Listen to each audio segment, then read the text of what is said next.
adopt this, taking the time limit out of the ordinance. Right now, the ordinance, I think, has a retention period of complaints that for 3 years. And I think it would be logical to retain complaints longer than 3 years if we're going to entertain complaints that are more than 3 years old. Otherwise, we have the kind of perverse result that we could be entertaining complaints that are older, regarding events that are older than other complaints that we've now discarded from our files. So I just think the retention period ought to be longer. And part of the idea for having this longer, not limiting the complaint period, is so we can maybe get more history.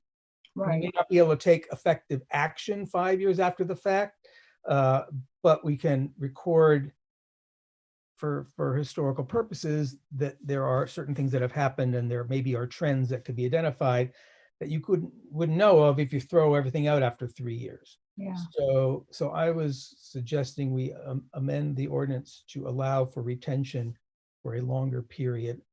I don't know exactly what that would be. That's in reality, we don't throw anything away. That's the reality, but we should maybe have. Yes, we probably should say that it should be at least 5 years. Linda? You know, that I'm not sure where that 3-year language came from, but I think it may have something to do with city policy and retention of records. I don't remember if it was in the ordinance before we worked on revising it, but I'm pretty sure that 3-year thing came from the city attorney, because I don't have the ordinance in front of me, but doesn't it say that the city attorney keeps those records for 3 years? Or does it say that we do? Because I think we're supposed to pass everything on to the city attorney and they keep it for 3 years. And so I think we'd have to talk to them about why they do that. It might have to do with FOIA things. I'm not sure what the reasoning was. But that is a procedure thing. It doesn't really, it's not in this, is it? No. Yeah, it's in the complaint. It is. It's in the ordinance. It's in the ordinance. I think so. Isn't it, Judah, under the complaint? Yeah, it's the ordinance. Unfortunately, I don't have it at my fingertips. I can look. Let me see.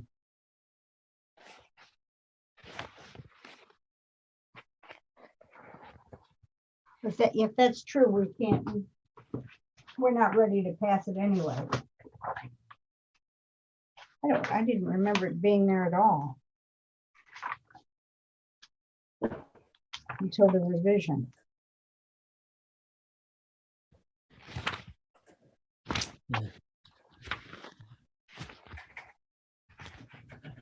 It says all complaints received by the Human Rights Commission and responses from the Human Rights Commission will be retained by the city of Ann Arbor for at least 3 years.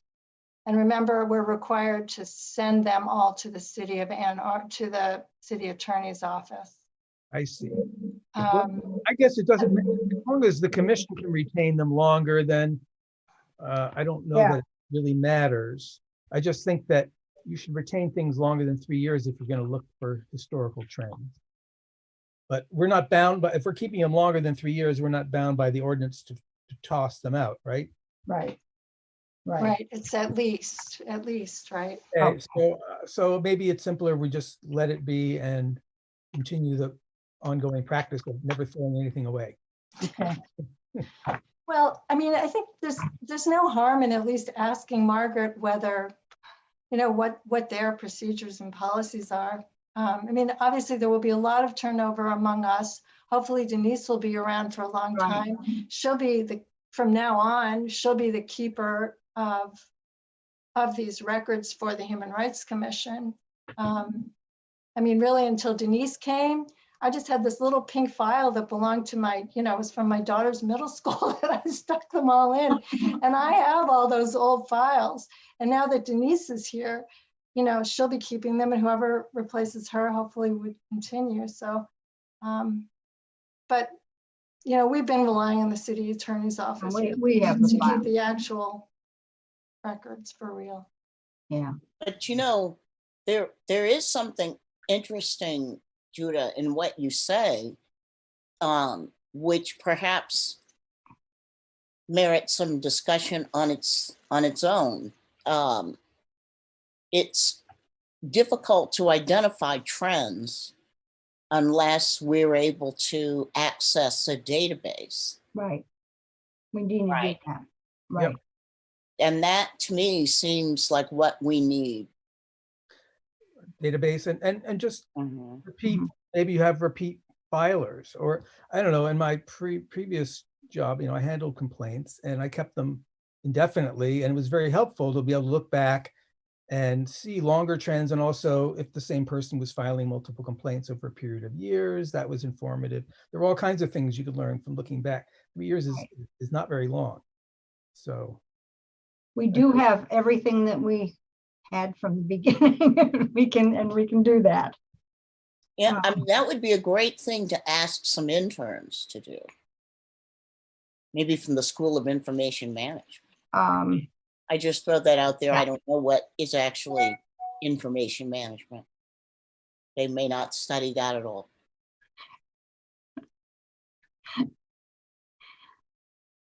Linda? I guess I would say we can approve the new language if we're okay with that, on getting rid of the 180 days and changing that first paragraph. And still just, if you want, check with the city about where that 3-year thing came from. I mean, I don't know, unless you're in a hurry to get this before council this month. Because we should send all the changes at once to city council. Yeah. And not I don't know. The city's got some liability, and if they put in 3 years, that should cover I assume that's what that's covering. For privacy of the complainants, I just assume have us keep them for the longer period. But remember, we are also part of the city. You can't, Yeah. especially Denise Well, works that's for true, the and city. they could be FOIA. It's not really so different. And in terms of FOIA requests, it's the same. That's true. That's true. I mean, although as long as we capture the data, is it also the data that would need to be? Well, one of the things you don't know if you're looking for trends is what you're going to trend on. I mean, if you capture the data, we'll know on those data points that we capture. But if we're looking for, if all of a sudden it looks like maybe it's this street, or if it's, if the trends are odd, But that wouldn't be an odd trend. I mean, it could well be that someone is applying for housing through the same housing absolutely. agent. I mean, that would be fantastic data. That wouldn't necessarily be data you'd collect and keep for 10 years unless you kept everything. In other words, you don't know exactly what you're looking for. No. I mean, I was proposing that we create a database that identifies some of these features. And location would be one of the fields that you'd want. I mean, it's not helpful to know that there's been 5 years worth of complaints at a particular address if we're not prepared to say that raises some questions about what's going on, right? At that location. Judah? So how many years worth of these do we have about? Well, strictly speaking, I think we have since 2014, but in fact, I don't think there were any that year. That it was maybe 2015 we finally got our ability to accept complaints. So, I mean, I would volunteer for the project of looking over all of them.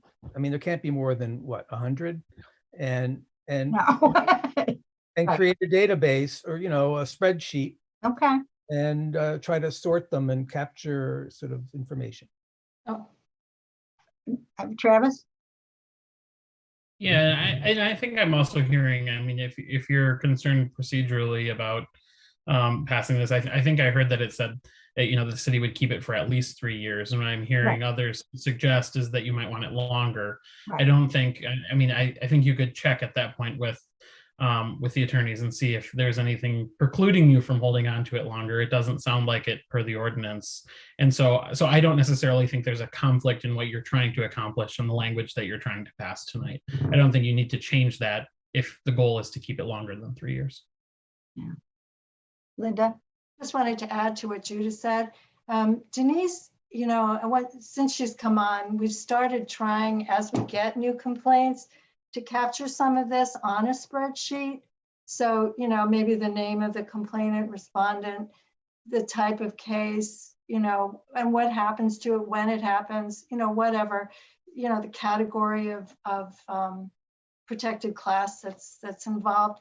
So really, what you're talking about, the same thing, is to develop a way to, I think, to capture this information that we can keep consistent going forward, and then maybe look back if you're willing to, and add that to spreadsheet from the last 5 years or so. I'd love to see it all in one place. Maybe not a spreadsheet though, Yeah, to put it in Access so that we can run queries. well, No, that's what you do with Access. I understand. I Okay. understand. And why wouldn't you want to run a query on, say, location or housing discrimination, or ask it, Well- what is the dominant source of discrimination? Sorry. What's the dominant source of discrimination? Is it housing? Is it employment? Right. Right? But that requires Access or similar database. Okay. Well, we need to start by setting it up and seeing what there really is. Well, but if you enter it in anything other than a database, you'll have to double enter it. Oh, that's true. So it makes sense to start with the right program and enter it in a database. I'm willing to also volunteer for the project. Great. Is that okay with you, Judah? You volunteered? I guess it needs to be something that the city kind of approves of and has access to, right? Because don't we not want Denise to be sort of managing it once it's established? Yeah, Right. okay. Gotcha. Okay, do we need anything else other than to accept this?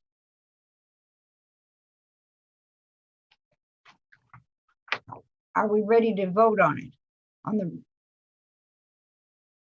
Pam, are you okay with the answer you got? Yeah. Just a quick question. So when Judah mentioned and Tita volunteered to also participate in chronicling this, are we just doing it based on the new ordinance, or are we going back historically into when the commission was initially established? Because there's some No, data there. when it Remember, we was weren't accepting complaints until 2015. No, So we don't have any data on complaints. right, but the commission itself has been in existence. But the commission itself it's been in existence since the last century. 1970, 1950. I just wondered if we wanted that historical data. Yeah, I'm just asking, do we want that historical data? It was the city's Department of Human Rights that received complaints then. I have no idea where they are. I'll bet they're long gone. When they got rid of the department, it would be interesting to know. But the thing is, that department was disbanded I thought in like 1990 or something like No, it that. was disbanded in 2002, I think. Oh, was it 2002? Okay. And I understand it was in a box in, and I think at that time it was the box on Liberty, the building that is sort of has a lot of city stuff in it. I think it'd be hard, very hard to find. And then my guess is it's also not done in a way that's easy to, if you weren't there, it might be difficult to figure out what the records mean. Judah? Yeah, and I wasn't volunteering to go back to 1970 or whatever. I imagine not. I was thinking about maybe the last 5, whatever, since we started accepting complaints. So someone else could do that. I don't know if Keita wants to do that either. Oh, no, I don't want to go back to. So anyway, what I had in mind, Pam, was just the last 5 or whatever years since they started accepting complaints into the new. Since the, Well, once we got this, we really could check with the woman who was involved in this before. And it might be interesting to talk to her again about what the history was and what it's now looks like now. But I don't think we can capture that data. Or if we do, we could put it in the database Exactly. if we get lucky. Okay, are you ready to vote? Somebody make a motion. We did. We have a Oh. motion, we have a second, we have the question, now. I'm really doing well on Robert's rules today. Okay, so we have a vote. Do we have a second? You already had one. Never mind. All in favor? I Opposed? Nothing. Thank you. It's passed. We have the final version of the Fair Chance Access to Housing Ordinance. And people have read it, I assume. You've also looked at the resolution. And I understand, or what we have always done is we have a resolution, which is our explanation to City Council, basically about why we think this is an important problem, why we drafted this ordinance, and that we urge them to pass it. We would pass this, and I would take draft off these papers, and I would say that this was unanimously, or this was accepted by the commission at a certain date. Give it to Elizabeth and Travis and ask them to present it to City Council and sponsor it. Is that would you both be sponsors? Super. So if we do it, so I guess we need I've seen this done both ways, Pam. We can make a motion to accept, get a second, then discuss it, and then vote on it. Or we can discuss it first and then make the 2 motions. And either way, I don't know, what do you want to do? What I usually do is have you make the motion, second it, and then discuss it. No, usually we discuss it first, right? The proper order is the first way. If you get the motion in the second, and then it's on the floor or on the table for discussion. Yeah. Okay. Shall we do it the proper way? Yes. We need a motion to accept. Okay, so I move to send over the resolution and the ordinance as written. Do we have a second? I second. Is there any discussion? Then we'll call a vote. All in favor? Thank you. That's unanimous. Right? Or am I wrong? Okay, thank you. Then it's accepted.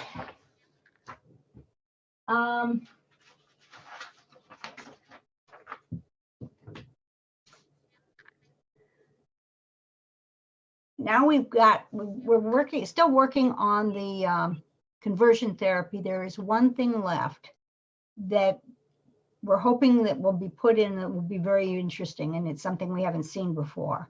And that is it worth talking about, Linda, or is it something we should wait for the wording for? And the conversion therapy ordinance. Oh, yeah, no. That was just, oh, I'm sorry. You're talking about the resolution? Oh, you're talking I about the was talking- actual I'm talking- ordinance. Oh, So, okay. so they know why we're waiting for the Um, ordinance. Well, as I understand it, a colleague of Margaret Radabas suggested that the language could be broadened to cover Ann Arbor youth who are treated by licensed therapists who don't live in Ann Arbor. I guess the way it's currently written, it would only apply to licensed therapists in Ann Arbor, and they think they can expand that because the power to do this comes from protecting Ann Arbor minors. I guess not necessarily regulating the therapists. So so it's now back in Margaret's court, and she's going to adjust the language so that it has a slightly broader reach. And that's the only change we're waiting for, I think, at this point. The reach makes the most sense if you're talking about something online. And evidently it happens online. And it would be something that would frighten, perhaps, would allow us to intervene or allow us to handle a complaint from a youth, for example, who is being asked to or being required to take conversion therapy online. This would allow us to have some intervention. It's weird, however, in that that our penalty has to do with penalizing the provider, and we'd have trouble penalizing this provider. So I don't have an idea how this can be written. So it's logical, but I think we could work with it. It's a strange. We'll see. We have to see the wording, but that's what we're waiting for. It might be very useful to have that kind of clause in there, and I have not seen that in any other conversion therapy document that I've been looking at. But I think it would. I have a feeling that happens a lot. I don't know. But what I was hoping we'd do is at least look at the wording for the resolution today, not approve it, but look at it so that Keita and Diana, who've worked very hard on this, and I think have done a great job, can make any changes we know about before we Okay, so oops, what, sorry, go ahead. There is right now a change that we know, or at least a rewording. Okay. Maybe fourth clause from the end. I may be mistaken, but it's very close. I think it begins in 2020. And it refers to the Supreme Court. Yes, I know which one. Let's consider the resolution without that particular clause, Okay. so that we'll have an opportunity It's to the get the language. second to the last whereas she's talking about. But are there any other questions about this or any other problems with it as it stands now? Travis? I don't have a problem with it. The one thing that I would suggest is if it hasn't happened already, since we wouldn't be passing either of these things tonight, right. It might be useful to loop our new LGBTQ liaison, Naomi Goldberg, into the documents and ask her to That's review a great them as idea. well. And she's going to be with us next month. But yes, I'll send her a copy. That's a good idea. Thank you. Anything else that you might want to change to this? The only thing I like to see changed, just because it doesn't make, because I like it, I like the format better, is that I would like on the last whereas to end with a period and then say, therefore it is, and then you have resolved instead of having. All right, I think that's reasonable. But other than that, And much stronger. I said your version is much stronger. I thought I like it. Okay, well, we'll see this again, but it'll be basically the same, and it may have an extra line in it if we have a powerful enough If the new thing that we're waiting for is something we like and is powerful, it would be nice, but you'll If we get have, that. sorry, if we have additional questions or changes before the next meeting, should we just send them to you, Kita? Yes, that would be fine. Right. Okay. Right, Diana? I don't mean to. And Yeah, then- if you, and then I'll just forward to you and we can discuss. yeah, if you find anything wrong, send it to Kita. If you think it's great, send it to me. I think you guys have done a good job, but it's a very, I think it's very persuasive, and I think that's just what we needed, and that's important. I just have a question. I'm unclear about what was the hesitation about the 2020 Supreme Court clause? I don't understand. I'm not clear about that. I worded it as though it was the ruling. In fact, what I was trying to get at was what is implied by their determination that LGBTQ discrimination is covered as discrimination based on gender. And I think that at the very least, that verb is misleading and needs to be modified. And then Linda and I were going to discuss the breadth of the inference just to be sure that, you know, we are stating the law accurately. You're saying the verb ruled Yes, is to be- exactly. I see.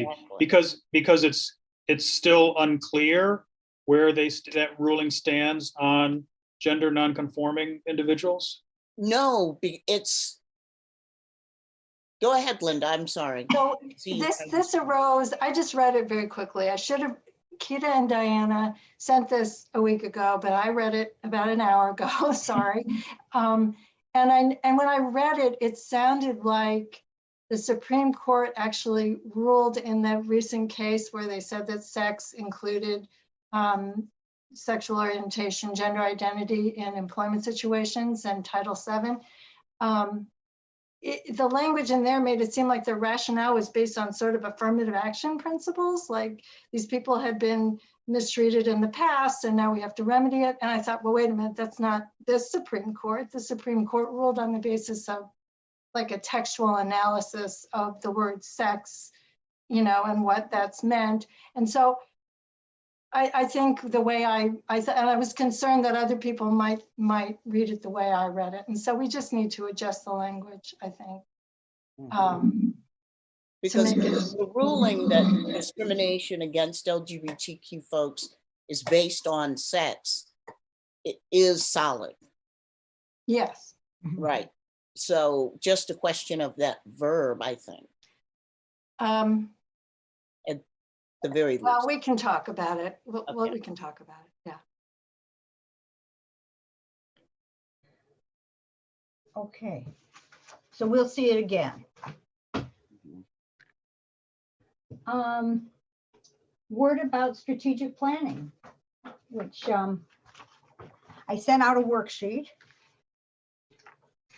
and I did not receive anything back.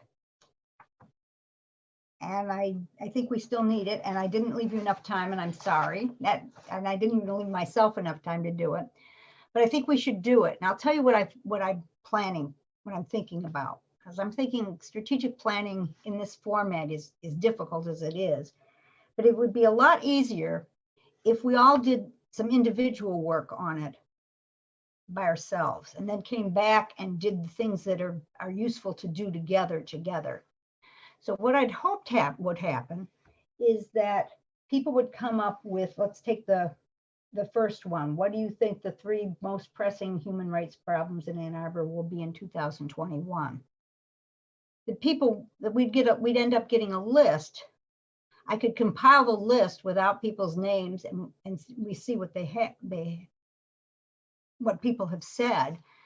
And you give people a chance to look at them, to see what ones go together, to see what were the most common ones, to maybe realize that there's something missing and add those, so that when we finally get to strategic planning, we've got lists and we've got maybe some count about how many,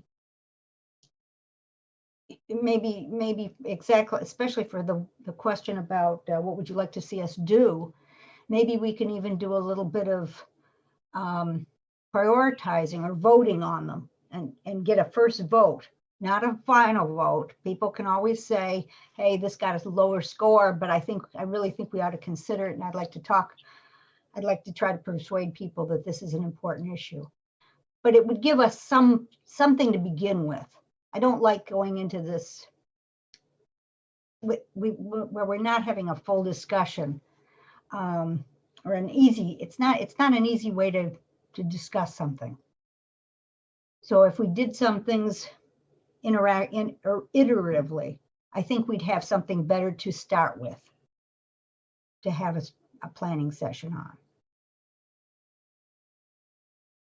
Any comments or ideas about what we could do to make the strategic planning process work better? I'm just trying to get a situation where everybody can have input into it and feel like they've really been heard. So do you still want us to fill out the forms and that you sent us? I would. Okay. And then if you fill them out, let's say, when would be a good time? A deadline. And then I would compile them and send them back to you so you could look at what everybody said. Yeah, I think that's a good place to start. Because I might have ideas, but then when I read what Dilip wrote or Pam wrote, then it kind of sparks other thoughts or ideas as well. I mean, that is the advantage of strategic planning, is that we all are together sparking one another, and it's harder to do in this format if you don't have something solid to begin with. So I'm trying to create something solid to begin with. So when would be a good time then? You agree that this is an okay process or an okay first step? Then when do you think you could have this form filled out? Doesn't have to be your last one, because we're going to iterate, and you're going to be able to think again about what you want. You might see that somebody else's ideas were better than yours or something, but you think next Wednesday? Yeah. Oh, I was going to say, give me a week. A week. Okay. And I was thinking I would put the information in at first without anybody's name on it, about whose ideas were whose, because I confess to, perhaps I overlooked the form, oh, but I have not. I'm going to ask you to resend to me, please. okay. I did send it to everybody, I think, but Oh, I'll do that. I don't doubt it, but somehow. Right now, I don't know what I've done, but I think so. And I But I'll do it am not a again. good multitasker. So I was focused on the resolution with Diana. And, Makes sense. I didn't even see the form. Okay. It's called a strategic planning notes and worksheet. Okay. It's also attached to the email with the resources for tonight if you're looking for it right now. Okay. Thank you. That's right.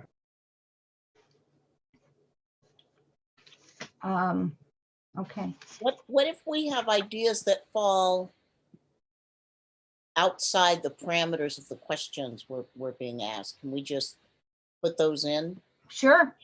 Okay. Sure. Pretty open-ended, so I don't think that would happen. Yeah. Okay. Yeah. No, I'm. This is a good time to get everything out on on the table. So we'll do everything we can to make that happen. Mhm. What's your timeline then for that? So in a week we turn them back, and then what would happen next? Well, in about a week, I'll give them back to you with a compilation, and I'll look at it and see what I think you should do. What I'm thinking is that maybe we'll schedule it in March. I'm waiting for, I think we're going to have a new member. And I'd like to have that new member in before we have the planning process. I think he's listening. And he hasn't been nominated or approved, so he may not even be the new person, but just in case, he will have some input to this process. And if it doesn't turn out, we'll hopefully get another person, but I'm hoping that we have a new person and can include that person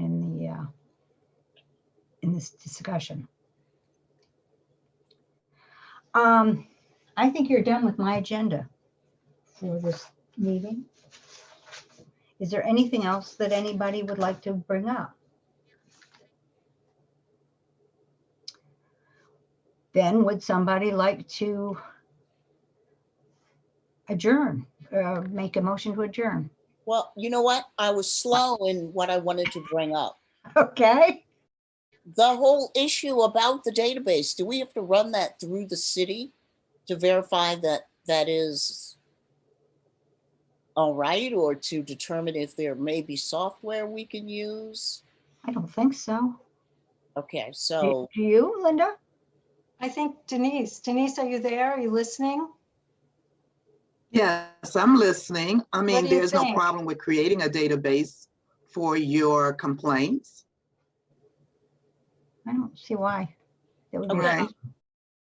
and could we use, is there software available, the city, for that? They have numerous softwares. I can see which best align with your needs, but only I would have to contact the city if you wanted a special drive or something created just to house those I think that's a great, complaints. I think that's a great idea, to have a special drive. Denise, are you okay, like, working with Judah and Kita on this? Sure. Okay. And you can, And look- just give me an idea of your needs and then I can go from there. Okay, thank you. You're welcome. anything else?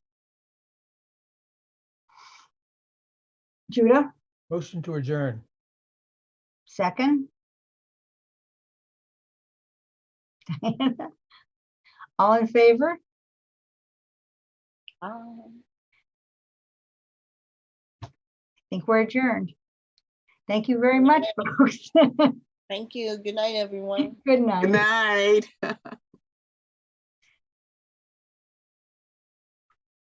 Hmm.